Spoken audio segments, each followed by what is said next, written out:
Welcome back to Real Repairs for Real Customers. We've already discussed repairing some small damages in perforated leather, but today we'd like to address repairs that are more complex, more serious repairs, repairs in which there is a greater structural component. Now that could be a tear through a series of holes in a straight line, or it could be an L-shaped tear. And the same principle in repairing would apply to either one. But since the L-shaped tear has an added dimension to it, let's do that. And then you'll easily see how you can apply that to the straight line tear. So, let's get busy.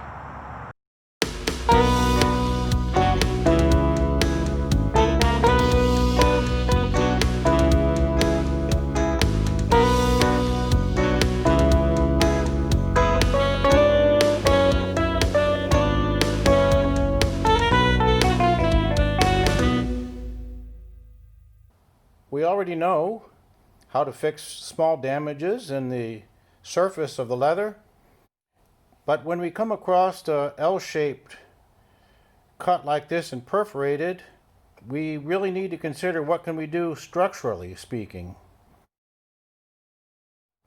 So I have a method to share, but it may not be for everybody. For example, if you're going to be repairing vehicles in an assembly line, such as at an auction where the cars just go on by and you have limited amount of time, this method would not be for you. But if you have several jobs to do and you can start this one and let it be curing while you're going about doing other repairs, then this repair, you might find this helpful. At least take some items away from this approach that you could find useful. So as a matter of fact, I have a small kit that I carry that's just to get this repair started, and then I can go about my other repairs without needing any pieces from this kit. So that's helpful. Just get this one started. If you have 3 repairs, start this one and leave the kit there. You don't need any part of it, and then go about doing your other work and come back to this at the very last. So just to give you an overview, what I'm going to do here is put a sub patch, and then we're going to glue this flap down to this sub patch. As you know, I'm not really a fan of sub patches, but in this case we don't have too much of a choice. Because we're rather limited in our options here on this. And what I like to use is fiberglass. This fiberglass sub patch is very stiff, and so it lays down really nicely. And it performs a nice separation barrier here with our foam, because we don't really want the repair to be sticking to the foam. So what I'm going to do is just hold this down and tuck this flat under here. And the nice thing about this particular sub patch, it's so thin that it won't show. And the other thing is that it lays down so nice and flat. So it's not going to give you any problem on inserting it. I do have a little sample of what that looks like in the bottom. So here we have the fiberglass, and you can see how when you pull it apart, then it feathers these edges out. And then the glue is going to be flexible. This particular glue in this one is a water-based glue. It's actually a latex glue, and so it stays nice and flexible. So that's what we're hoping to accomplish there. Now, just to get our repair set up, before we put the glue in there, we have some setting up to do. I'm going to take some sewing machine thread because it's thinner than the hand sewing thread. And I'm going to cut about 18 inches off of that. Put your hand about halfway down and make a loop. like this.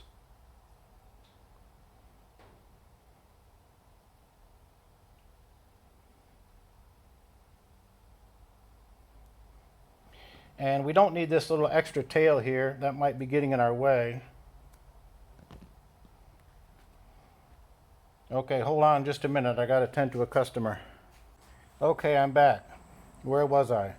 Oh, so what we're going to do is we're going to take this thread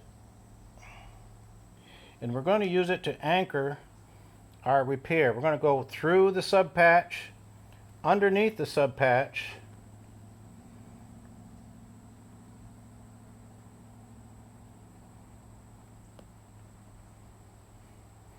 it doesn't matter which of these holes you use, just use whatever hole you want to, like this.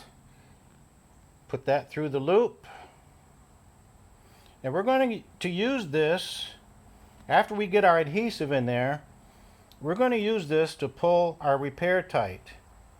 Now here's the thing, if you get this loop, if you get that loop down in this hole, you'll find that it locks itself. So we're going to use that. Well, it's not right now, so it's going to make a liar out of me. But what we're going to do is use that to our advantage to hold our material in place. So here again, let's cut off another 18 inches or so. Put your hand about halfway, make a big old loop like this. Okay.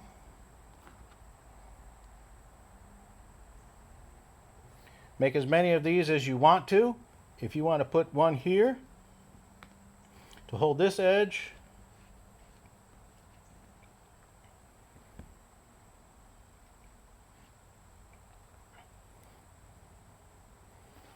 and of course you got that little knot to get through the loop too, so don't forget about that. So you see what we're trying to do here? We're trying to set ourselves up to lock our repair in place. Now this is going to take a couple of minutes of get ready time, but believe you me, this, well, I got to make my loop first. I can't talk and work at the same time, can I? Okay, this is really the final answer for me, I think, as far as how do you hold this repair together structurally. By the way, if this is difficult to get through the eye, you can always do this, and then it springs right on through like that.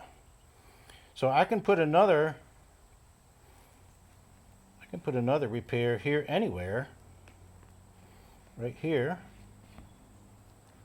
Hold your finger in the loop, pull that loop back. So just take a couple of minutes.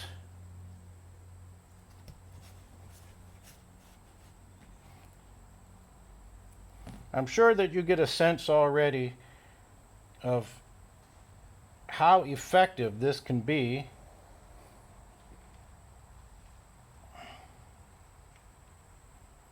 That little tail right there, I don't need that getting in my way. It's just more confusion. Now, if you want to put one here as well, you can.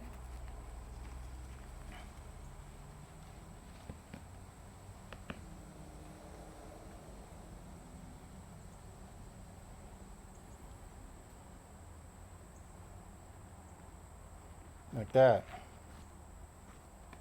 You can see what we're doing. All right, let's make some more.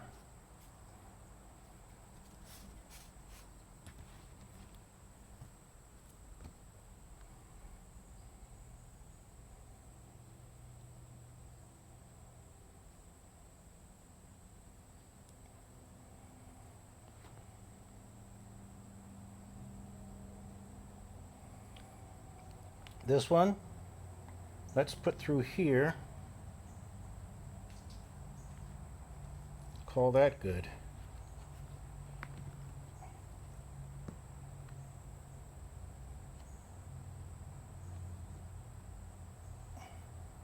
And let's do one more.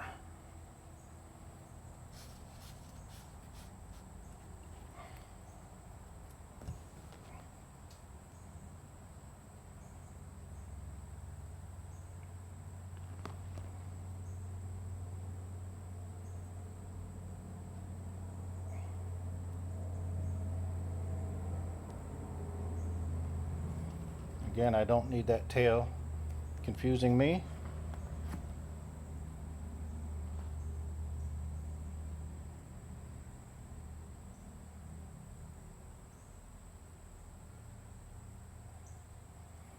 Okay, doesn't matter where we go here, we can go right in that same hole, I guess. Wherever we want to. How about that?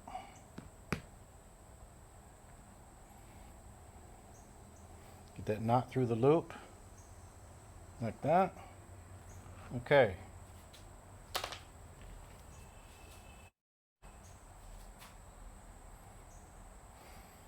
That knot has to go through that loop.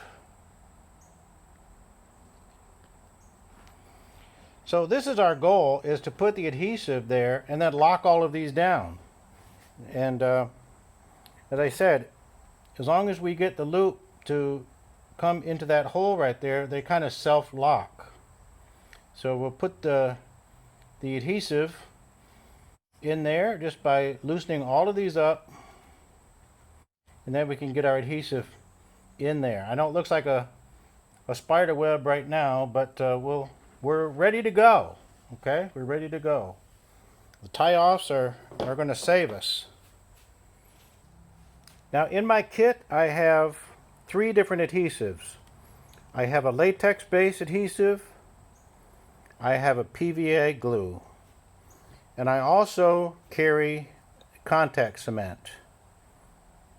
Whichever of these you have, whichever one you prefer to use, I think you're going to have very, very similar results.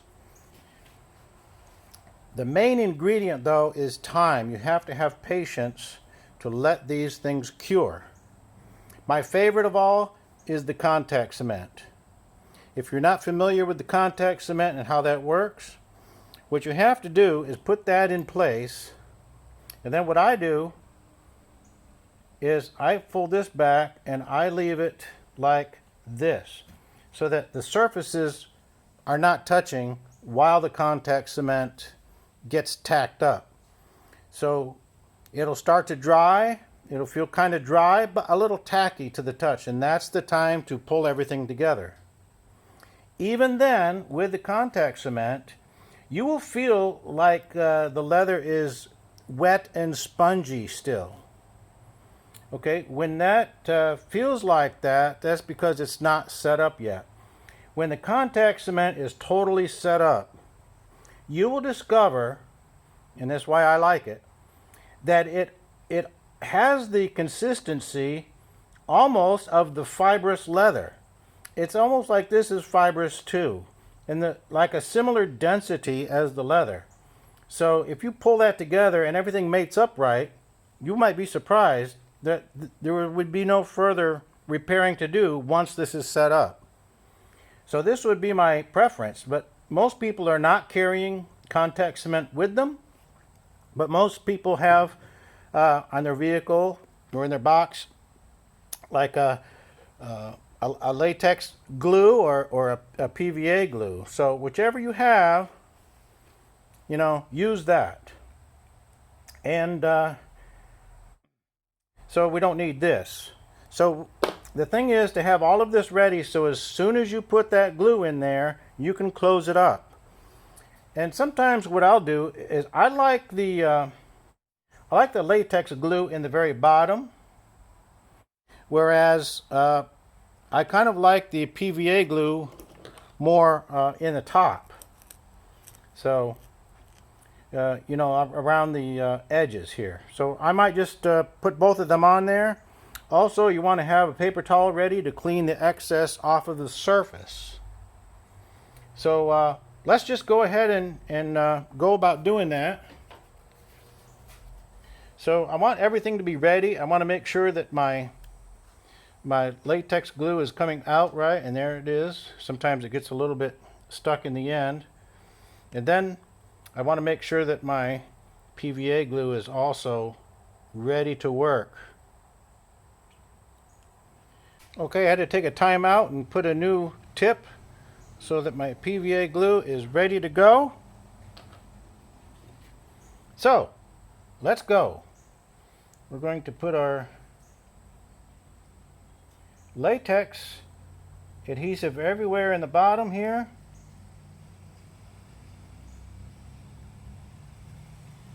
I got distracted by a customer coming up, so that's the way it goes when you're trying to work and you got people around. Okay, so let's go ahead and start closing these down.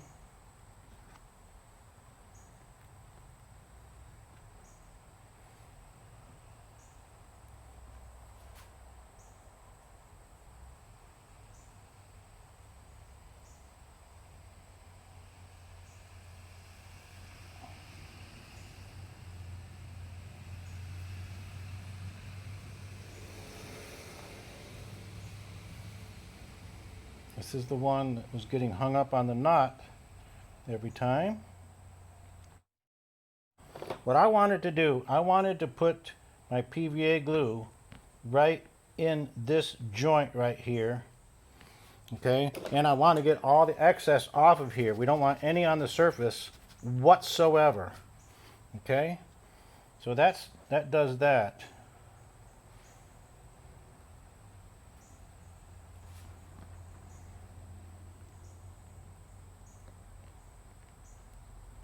Okay, that's snug.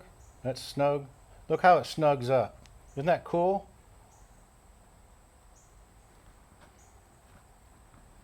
Snug that up. Snug that up. Okay. Keep these nice and snug. And they'll stay locked. Keep the excess out of there. If you wanted to, you could take a tool. I have this, which I most always use in my leather repairs. Have a little tool like this. If you wanted to poke where the holes are at this point, see what I did there? Okay, you could sort of keep these holes cleaned out at the same time.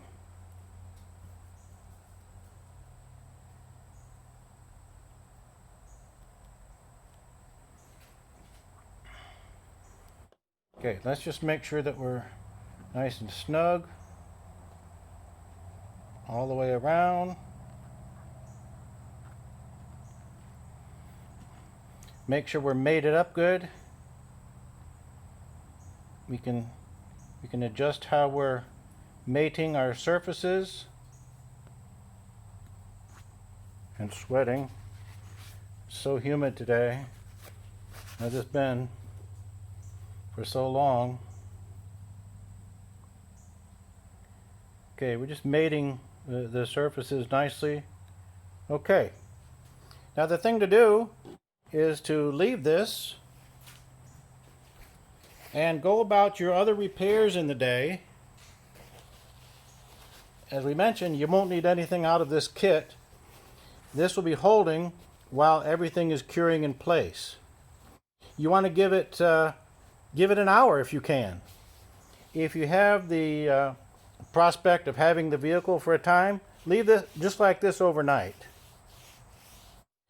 One of the things that's happening too, let me get another piece of thread.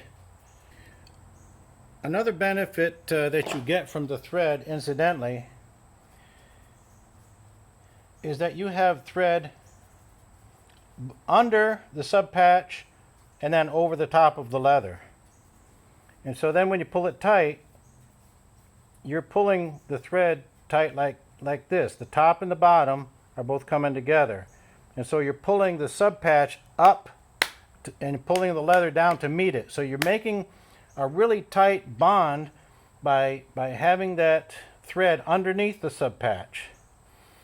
And it just pinches it together just like that. So that's the added benefit of this. The other benefit that we could say is that we have used adhesives that are totally flexible. They just need time to cure, and we can't race that if we're looking for flexibility. That's really the key. So we're going to end up with something just as flexible as this with that sub patch in place. That's what we're really looking for. So we're going to have to leave this for at least an hour, and I'm going to go about doing some more repairs, and we'll come back here and finish it up. Okay, I'm back. Now we just pop these things loose, and generally you give them a tug or two, and away they come. By the way, you can save them if you want to. If you save them, these loops kind of get wrapped up a little bit, so it's a little harder, but there's no reason you can't put them in your box and use them another time. I just give a couple short bursts there and they're out. So this is really nothing different than if the doctor were to put some sutures in a cut for you and leave them in there until the cut heals. So same thing. The beauty of this is the total flexibility and strength of this repair.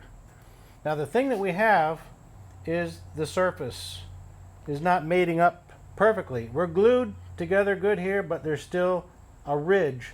So the ridge is something that we're going to take care of using some flexible gel adhesive. Now you might say, is that flexible gel, is it not really that flexible? Well, no, not extremely flexible. But we're going to use a minimalist approach here. We're going to put some just in to the damage like this. Very, very carefully. Just get it started in there and work it right in. Okay? You want to work it down in. Okay? And if there's any excess, what I'm going to do is just pick that up like that. Okay, we're going to leave it minimalist.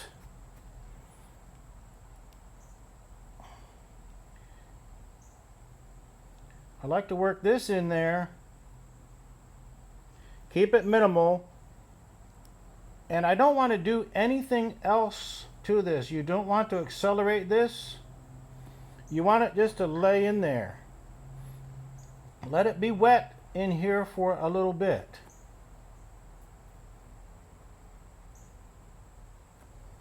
But I'm going to work some into the ridge there with a very minimal approach to the glue. We're not going to suffer any flexibility at all. We're not going to have to be too concerned about that. I just want to minimize that there for now. I'm going to put a second application, and as I get my second application ready to go, I want to have my 220 sandpaper ready, because this is where we're going to fill this edge. We're going to create enough sanding dust to make a filler here.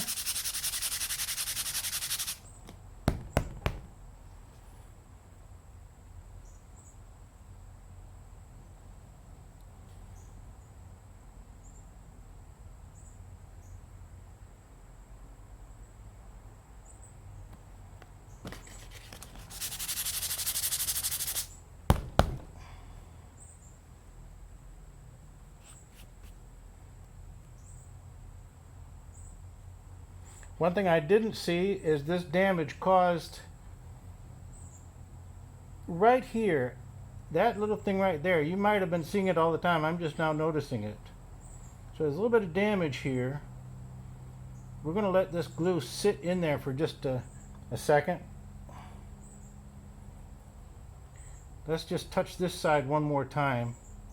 And something you can do, if you want to, is just to spread this out in the alleyway right here without getting it in the hole. Just go this direction in the alleyway, and then take your 220 and just go like this in the same direction, and that'll smooth you right out there.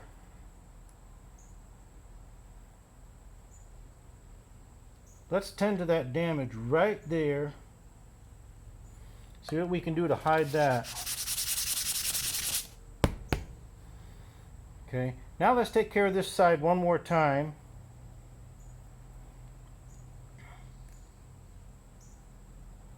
The thing about just the flexible glue in there, it doesn't give us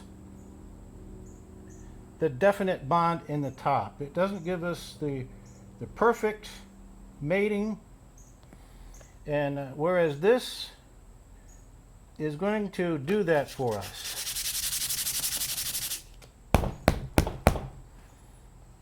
Okay.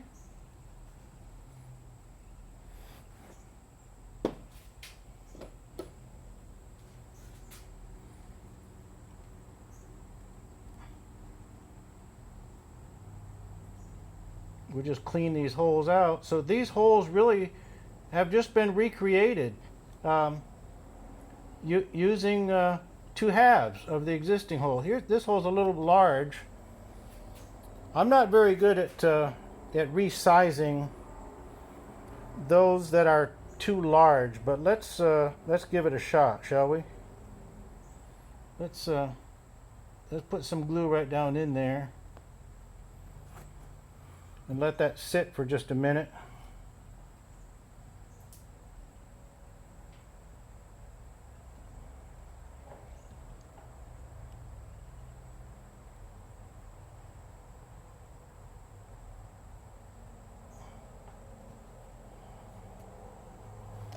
Let's see if we can kick up some dust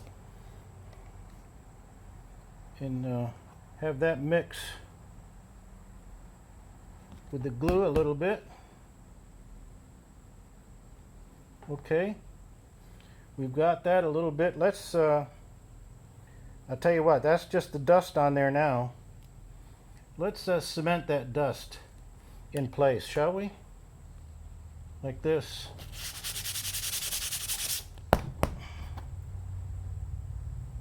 There, that's what we're going to do. Just leave that. Okay.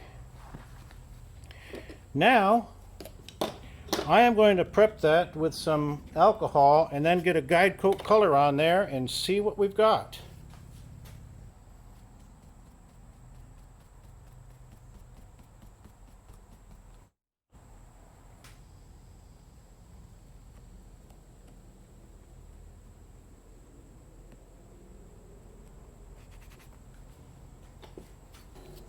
Okay. Give a final sanding.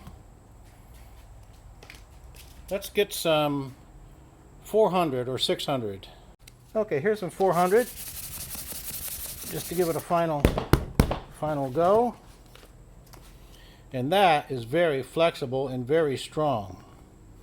Now don't forget, we always have the option to use a Dremel if we needed to make a hole a little bit more perfect. There's always the ability to do that. I don't think we need to do it. I don't think we need to take this one that far. And I think we can let this one go. If you have the right size probe, you can kind of twist it and make the holes look a bit cleaner.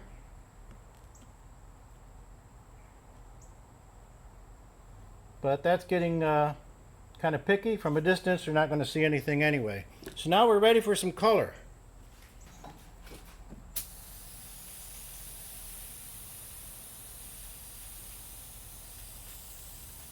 We could use a little texture.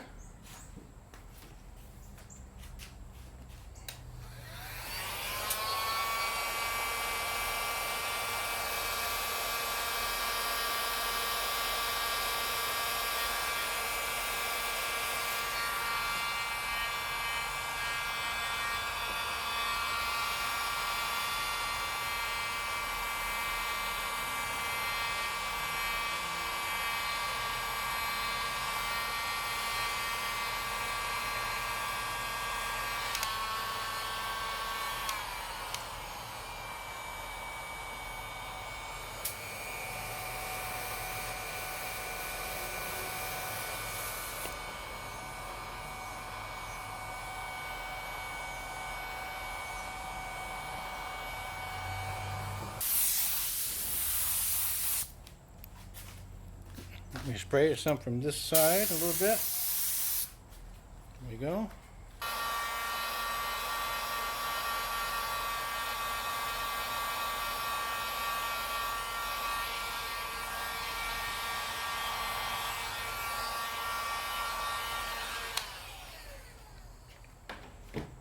So that's putting it all together.